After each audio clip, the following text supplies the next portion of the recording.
Elevii din clasele 1-8 ar trebui să primească zilnic lapte și corn, dar aceste produse sunt deseori înlocuite cu iaurt, biscuiți sau brânză topită. Gustarea primită la școală nu este chiar pe placul elevilor. Două variante au, lapte și baton sau iaurt cu biscuiți, alteori cu baton. Deci cam monoton meniu.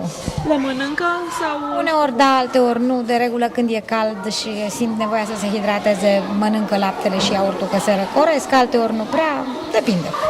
Elevii mănâncă laptele și cornuri, dar nu este suficient și dacă nu au pachete de acasă, merg să-și cumpere ceva de la chioșcul din curte. E bun laptele și cornul? Da, mie îmi place foarte mult, îmi place mai mult laptele. Cornul mai puțin. Îmi place și cornul pentru că este dulce, mai dulce decât pâinea normală cumpărată. Sunt foarte bune, doar că nu prea sunt de ajuns, știți că sunt puține. Unii le mâncăm la școală, unii le luăm acasă. Uneori ne mai cumpărăm și de la magazin. Școlarii ar vrea să primească și fructe, iar autoritățile promit că acest lucru se va întâmpla în perioada următoare. Am mai vrea din nou mere, cum ne dădeau într-a doua, așa, întâia. Erau bune fructele. Da.